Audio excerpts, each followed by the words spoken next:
If you know very much about the story of the Bible, you've probably heard that Jesus offers eternal life.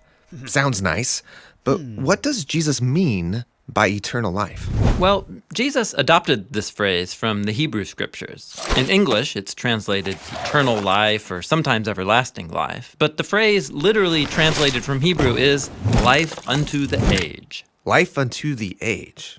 What does that mean? Yeah, it's a dense phrase, and to understand it, we need to first talk about what an age is in the Bible. Let's do it. So the Hebrew word for age is olam, and it refers to a period of time. What length of time? Well, any length of time, actually, and it can be in the past or in the future. What matters is that it's a period of time with some common attribute that remains constant. So, for example, So, like the time of Abraham and his descendants all the way up to Moses. The common attribute is it's the time of Moses' ancestors. And so Moses can say, remember the days of the age, the years of past generations and elders. okay. Or an age can be shorter and in the future. Like Samuel, who's going to spend his whole life serving in the temple. During his dedication, his mother Hannah calls this an age. So, an age is a period of time that has a unique and constant characteristic. Exactly. And there can be all sorts of different ages, depending on what you want to focus on. You got it. And so someone could live in two ages at the same time if those ages happen to overlap. All right, so back to the phrase, life unto the age. What age is this talking about? Okay, so in the beginning of the biblical story, humans are made from the dust of the ground. This is a common biblical image for creatures that are mortal. That is, they live in an age where they could die.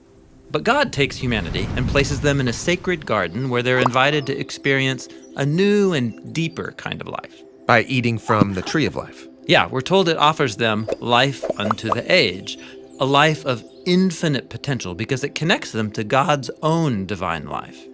But the story takes a turn. And instead of accepting life unto the age, they eat of the tree of knowing good and bad. Right, taking from this tree means seizing life for themselves on their own terms, apart from God's wisdom. And so they're exiled from life unto the age, and they go into the age of death. They mistreat each other, they do what's right in their own eyes. Things get really violent. Exactly. And so the whole rest of the story of the Bible can be thought of as a choice between two different ages. The age of life on our own terms that leads to death, or the age of God's own life. And while humanity has rejected God's life, God promises he'll open the way back. Exactly. And it's that promise that ultimately leads the story to Jesus. He's presented as God's own life become human, so that both ages overlap in him. He lives in the age of mortality and death and in the age of eternal life at the same time. And so he can offer people access to life unto the age. Right. It's like what Jesus says in the Gospel of John. This is eternal life, that they may know you, the one true God, and Jesus Christ, whom you have sent. Yet, just like humanity rejected God's life in the garden, Jesus was rejected and put to death. But God's life is more powerful than death. And so Jesus rises from the dead, and he can offer God's life to others. Like the Gospel of John also says, Whoever trusts in him will not perish, but has eternal life. that is, life unto the age. Cool. Now, most people think of eternal life as something that happens after you die. But in the Bible, access to this age is something I can have right now. Yeah, remember, Jesus was the place where the age of God's life meets the age of death. And that means that when people trust him, they can experience eternal life here and now. But we also still live in the age of death. So what happens when I die? Well, just like death couldn't overpower God's eternal life in Jesus, similarly, we can remain alive to God even if we're physically dead. In the Bible, this is called being with Christ.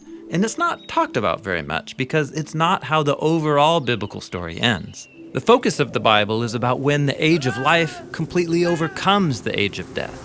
And those who are with Christ are recreated to share in God's eternal life. A world where the age of death no longer has any power. Exactly. Because life that is fully connected to God's own eternal life and love is a life that will never end.